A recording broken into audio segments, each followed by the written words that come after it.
Hey, what's up everybody, and welcome back to News Dose. So now that we are past the first Nintendo Direct of the year, we do have a better outlook as to what they have planned going forward, and it does sound actually really exciting throughout 2022. But beyond that, it actually sounds like yet another major franchise might have a chance to head over to the Nintendo Switch in the future. This one is definitely interesting, and you can kind of start to see why that Microsoft Activision Blizzard acquisition is so great for the entire game industry. So we are going to unpack all of that later in the video, and then also a really exciting Xbox Game Pass game did just get a big reveal, and this one looks crazy fun. Definitely a game worth keeping an eye on, so we're going to talk about that one today as well. First though, we're going to talk about Bandai Namco, as apparently they are planning a big project that they're preparing to spend $130 million on. And well, this IP apparently is going to be Bandai Namco's Metaverse. Yeah, it seems like a lot of companies are talking about the Metaverse now, and everybody's just kind of rushing out to make their own version of this. And here with Bandai Namco, this is just yet another example of that. Over on IGN, they do say that the three main goals of the Metaverse project include connecting Bandai Namco with fans of their games, enhancing the value of Bandai Namco's IP, and connecting each IP's world into an interconnected universe known as the All Bandai Namco concept. So there you have it. Yet another company, this time within gaming, is looking to make their own version of the Metaverse, and it looks like they are going to be pumping quite a bit of money into this project. Now, Bandai Namco does have enough IP to make this happen, but that's kind of the thing, because I feel like we're seeing a lot of excitement when it comes to these companies about making the Metaverse, and everybody seems to be rushing to make that happen. But in terms of fans, I don't feel like I've really seen the same amount of excitement when it comes to the community. So I would like to hear y'all's thoughts about this topic. Are you excited about the Metaverse, or do you care? Let me know in the comments below. Next up, we did get a nice update on that Chrono Remaster. This was announced at the Nintendo Direct yesterday, but anytime when we're talking about events, there's always a lot of questions afterwards, because everybody's trying to figure out what platform each game is going to be releasing on. These events can be a little misleading in that regard, as they don't say what platforms are actually coming to, but in this situation, Chrono Cross will be heading to other platforms outside of just the Nintendo Switch. It's now been confirmed that it will release on April 7th, and will be releasing on the PlayStation 4, PC through Steam, and this was the really welcome surprise here. It's also going to be releasing on the Xbox One. Now, based off of all the rumors, we were hearing that this game was going to release on PlayStation, Nintendo, and PC, but we never really heard about it coming over to the Xbox One, so this is definitely a very welcome announcement here. I know a lot of Xbox fans want more JRPGs, and well, with Chrono Cross, you're getting one of the all-time greats here, so definitely great overall news. Now, what I'm just kind of hoping for is that we get a physical release for this Chrono Cross Remaster, but we'll kind of see about all of that. Again, though, this game will be releasing on April 7th for $20. Now, speaking of beloved Square Enix RPGs, we did actually also finally get a release date for the Final Fantasy VI Pixel Remaster. Of course, Square Enix has been doing these pixel remasters for classic Final Fantasy games for a while now, but Final Fantasy VI, this is the one that a lot of fans are really excited about.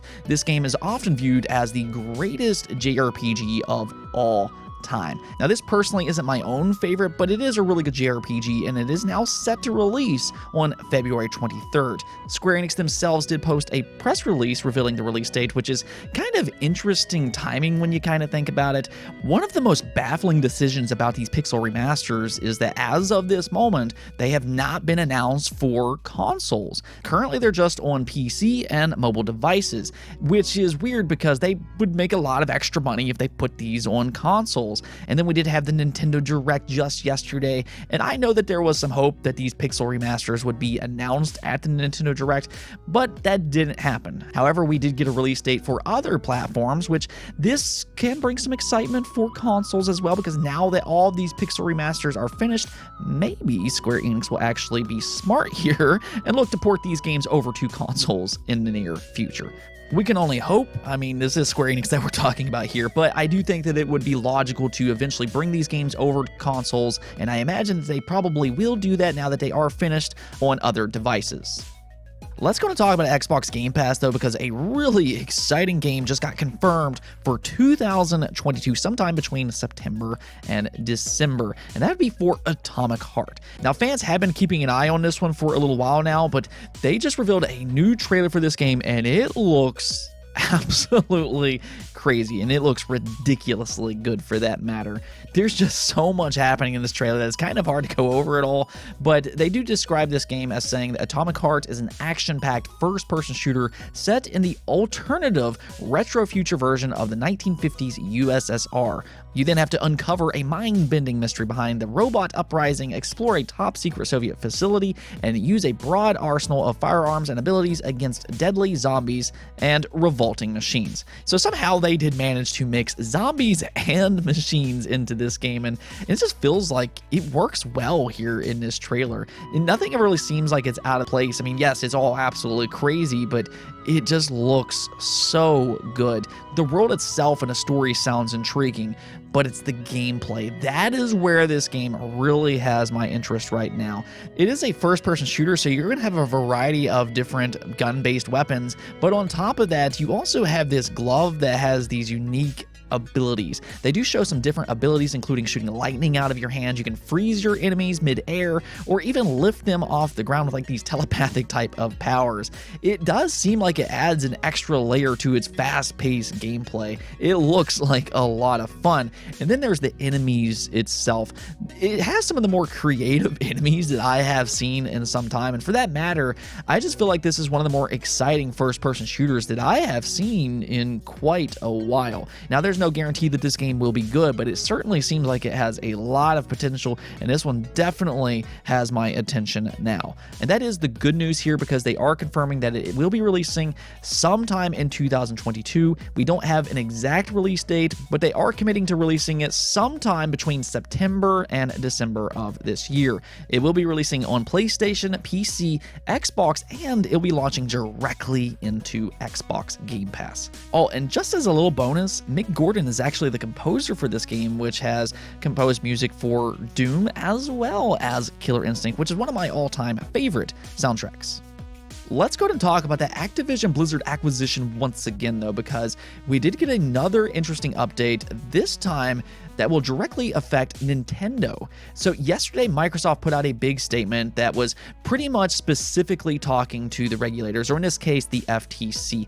That statement wasn't so much made for the general public as it was for the regulators that are going to decide on whether or not this acquisition for Activision Blizzard is okay or not. You got to keep in mind that this acquisition is still not complete, and there's a lot of questions going forward, but it seems like one of the ways that Microsoft is trying to sell this acquisition is by basically saying that this acquisition will be harmless to competitors because we will continue to release popular titles such as Call of Duty on other platforms, including PlayStation and even Nintendo platforms.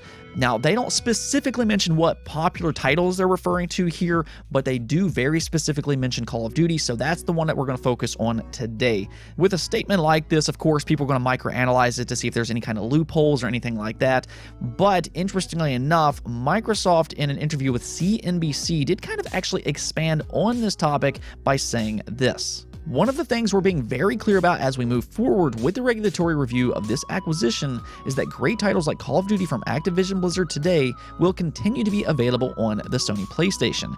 We like to bring it to Nintendo devices. We like to bring the other popular titles that Activision Blizzard has and ensure that they continue to be available on PlayStation and that they become available on Nintendo. So what's really interesting about this statement is that it sounds like that they want to expand the Call of Duty franchise over to Nintendo devices. And I know we can all say, well, Call of Duty's not going to run all that well on the Nintendo Switch, but there's actually some workarounds for this. The first of which would be to run these games through the cloud, something that Microsoft really likes. One of Microsoft's biggest sources of income, of course, is the cloud, and they do have xCloud, so that could be a potential way of bringing Call of Duty games over to the Nintendo Switch. We have been seeing more cloud-based games available on the Switch recently, so that is one possible solution. There's also the possibility that they could downgrade these games enough to run properly on the Switch, or another one could be that they're actually referring to future Nintendo devices as well. They don't specifically mention the Nintendo Switch, but with the Switch 2 2 or the Super Switch, or whatever they want to call that. Maybe they could bring Call of Duty to that platform as well. So I do think that there's some different ways that they could make this happen, but it is really exciting to think that Call of Duty, one of the biggest franchises in the game industry, could come over to Nintendo devices. That is one of the great things about this acquisition. It is starting to look like this is going to pay off for the entire game industry. I said this yesterday, but I think years from now, I think a lot of people are going to kind of look back at this Activision Blizzard acquisition from Microsoft and realize they might have just saved a big part of the game industry, because things could have been so much worse. Can you imagine Activision Blizzard under a company like Facebook? Yeah, I think that there would be a lot more concern with Facebook acquiring Activision Blizzard than Microsoft, which has a pretty good game division in Xbox. Beyond that, though, there was one other interesting statement that they made here, and that was them saying the first acquisition made after Satya Nadella became CEO was of Minecraft. That was back in September 2014. And what we've done with that acquisition, I think, is a clear indicator of what we hope to do if we acquire Activision Blizzard. So that is an interesting statement regarding multi-platform. I know that you can kind of look at some of the things that they say as doublespeak, but it is starting to sound like Call of Duty, at the very least, will be multi-platform. As for these other popular games, I guess we'll kind of see about all of that, but this is one thing that I have seen a lot online over the last day, is that certain Xbox fans have been upset about this situation, and I just don't agree with that, because Xbox fans will benefit from this acquisition more than anybody else. Not only does Xbox have a ton of exclusive content in development, whether that be from Ninja Theory, you have Bethesda, you have Double Fine, Obsidian Entertainment, you have PlayGround Games, and the list goes on and on. They have a ton of studios. And there's also been numerous leaks that's pointing towards third-party partnerships that they have working on exclusive games. And then Xbox Game Pass has been making waves across the industry, and with this Activision Blizzard acquisition, Xbox Game Pass is going to become even more insane than what it already was. And then there's also the possibility that new IP coming from Activision Blizzard could be exclusive in the future. They don't really talk about new IP, so again, I do understand that there's a lot of questions when it comes to multi-platform with Activision Blizzard, but Xbox fans are majorly benefiting from this acquisition. If you have Xbox Game Pass, this is a huge, huge win regardless of the exclusivity situation. So yeah, Xbox fans are directly going to benefit from this acquisition. For me though, and I've kind of said this over and over again, the reason I'm excited about this acquisition is because it sounds like maybe Activision Blizzard doesn't just have to be a Call of Duty factory going forward. It seems like they're preaching more creativity, more variety, and better work conditions for the employees. So if they manage to do all that, yeah, I'm pretty happy. Let's go move on over to the poll of the day, though. And of course, we did have that big Nintendo Direct just yesterday, and it does seem like most people really enjoyed that event. But as always, I wanted to know from you all, what letter grade would you give Nintendo Direct 2.9.2022? And as you can see here, 19% of you gave it an A, 42% of you, being the most, gave it a B, 23% of you gave it a C, 7% of you gave it a D, while 9% of you gave it an F. So it does look like a large majority of you all like this event, with 61% of you giving it an A or a B. And I do completely agree with y'all in this situation. I'd probably give it a B plus myself, because I think Nintendo did exactly what they needed to with this Nintendo Direct. There was some looming questions on what games they had prepared for 2022 after Kirby and the Forgotten Land, and this Nintendo Direct answered all of those with flying colors. They announced some big games here that are coming relatively soon. I mean, they're bringing back games like Mario Strikers Battle League, and then also you do have Nintendo Switch Sports. I'm not really as big into that, but Mario Strikers, that one is really cool. Mario Kart 8 is getting a pretty big expansion. Splatoon 3 now has a summer release. Then you have Xenoblade 3. This was the big announcement for me. Very exciting if you do like JRPGs, and really for that matter, if you like JRPGs in general, this was a really good event with games like Live Alive. That's coming over to the Nintendo Switch. They announced Xenoblade Cross, the remaster. That's an all-time great, as we mentioned earlier, and it just seems like there's a lot of really good games coming to the Nintendo Switch this year, and that's kind of the thing, because I do imagine that they have even more coming. This is really just focusing mainly on the first half, but I do think that they will have another Nintendo Direct right around E3 that could reveal even more games for that second half of 2022. Yeah, it seems like Nintendo has a nice lineup for 2022, and I think that they definitely showcased that yesterday with the Nintendo Direct. So for me, I'm gonna have to give this one a B+. Anyways, though, that's it for this episode. But if you liked the video, don't forget to bell notification and subscribe button for more content just like this. Also, if you'd like to support the channel through Patreon, thank you for making this content possible. Peace out.